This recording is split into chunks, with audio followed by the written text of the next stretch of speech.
The toxic workplace.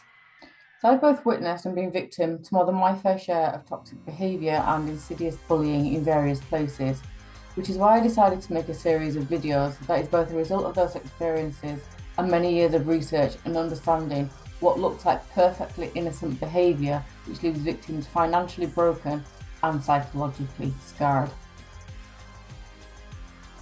Yeah. The Toxic Workplace Behaviour collection is an amalgamation of behaviours I have seen used to covertly manipulate and bully people in the workplace more than 4 instances in various industries over the last 12 months. With my filter and awareness, I created 3 clusters of micromanagement traits that will help you discern patterns and degrees of safety as individuals or as HR professionals trying to stamp out workplace bullying and working out how you can protect the business and the human beings within the business from behaviours that serve, first and foremost, an individual's needs. Where there are people getting hurt, there is poor leadership, and this affects everyone, including bystanders. I have 3 clusters and overarching terms for them all. You may be surprised, you may disagree, you may agree, you may have experience, you may have seen this elsewhere, you may have been a bystander at one point. Please don't feel guilty, we've all done it. And it's a very compromising and difficult position to be in, because your own safety, financial safety, your family's well-being, etc., has to be taken into account as well. So it's been by no means a judgment. But this is where I encourage you to get out of the echo chamber, and share your thoughts and comments below, and even challenge me on what I've said and what I think. Because it's really important that we collectively deal with these things as opposed to just hide behind grey rocks. Yes, that's a psychological term, or hide behind a grey rocking type situation where actually nobody says anything and this continues to permeate and hurt people and really hurt usually the most vulnerable people in society.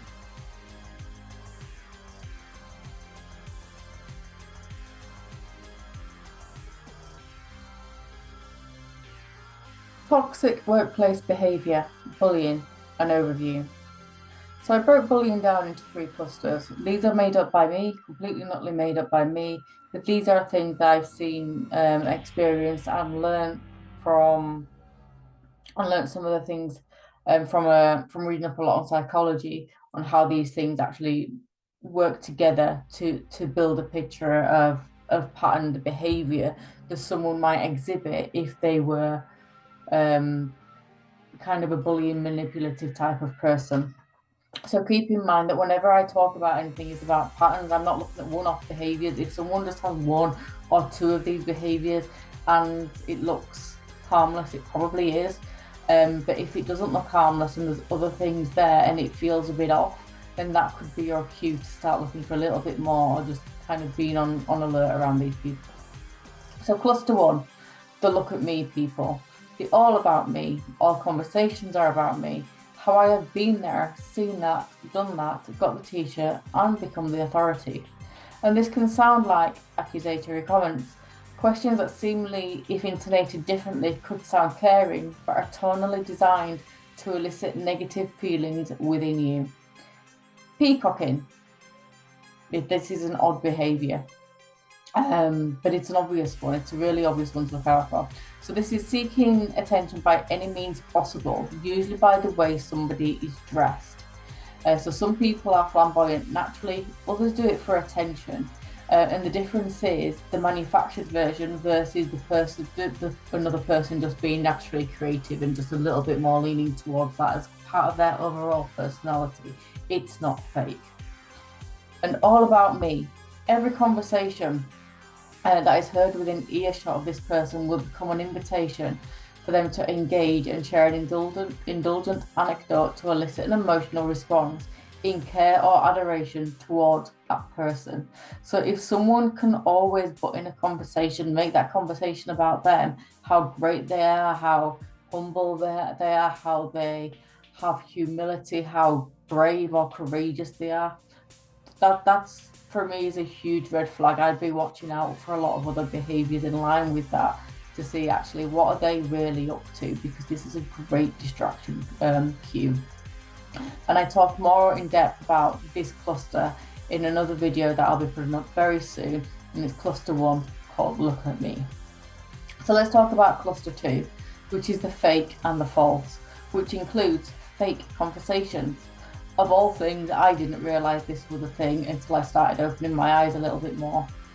But fake conversations are an interesting way to elicit a response from you. You're normally an emotional response, one that you might not be completely and utterly aware of, but they'll have you tagged for that.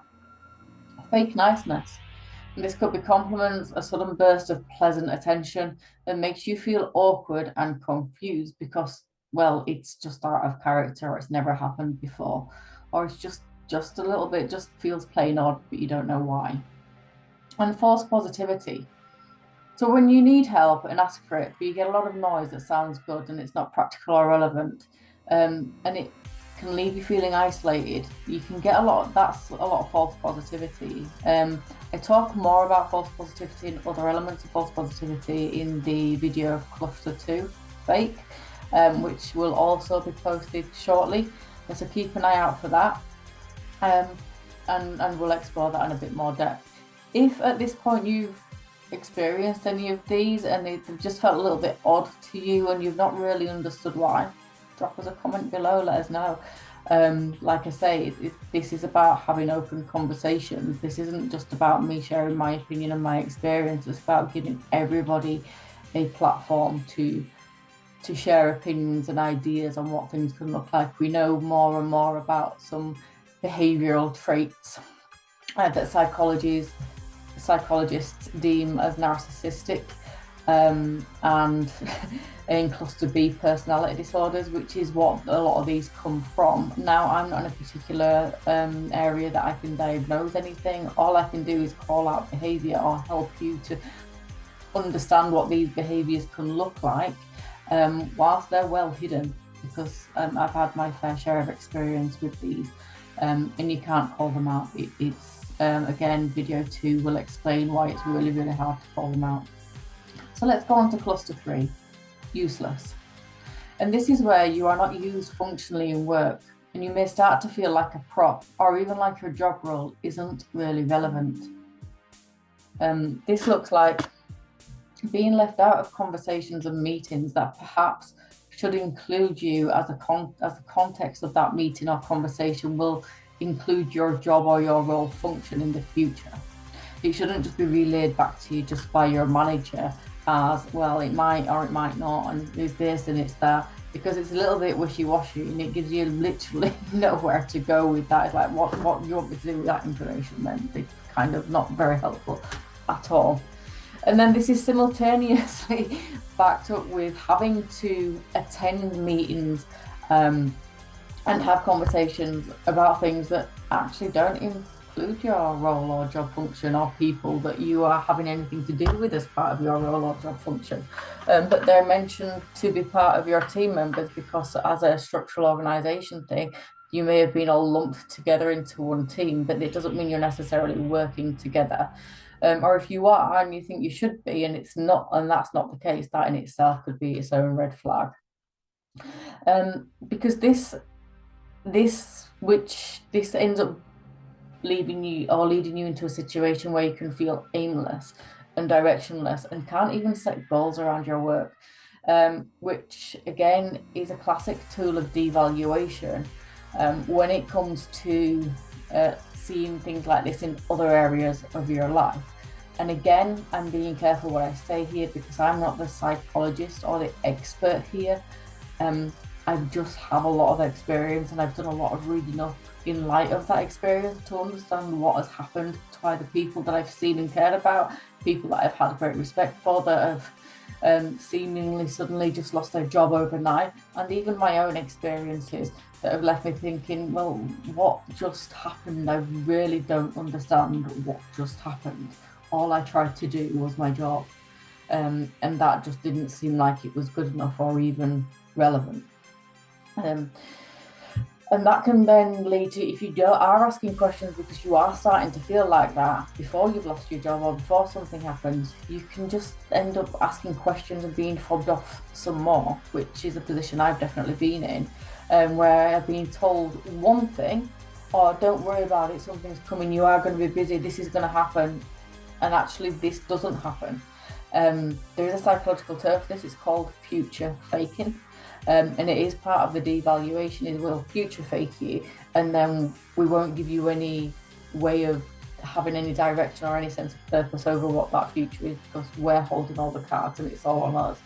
And it really gives you nowhere to go. And again, cluster 3 is something I talk about more in the video of cluster 3, which is useless, so please watch for that coming out soon. More than likely this week. I'm rerunning these videos in succession.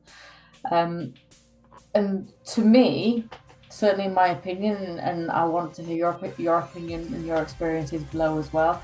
To me, these also amount to a push and pull of micromanagement. In my final video of this series, I talk a bit more in depth about micromanagement and how these all come together to look like a tool of micromanagement that actually don't look like micromanagement at all on the surface, but when you look into it, really has that negative effect of micromanagement, because you feel all eyes are on you at all time, but it sounds ridiculous because the situation doesn't necessarily look.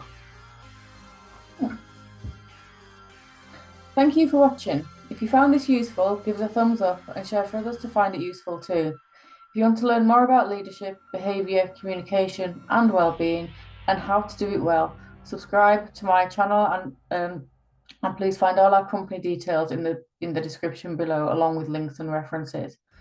And don't forget to look through our growing catalogue of videos to help you all lead well. Take care, be alert, look out for one another, be safe both physically and psychologically. Bye.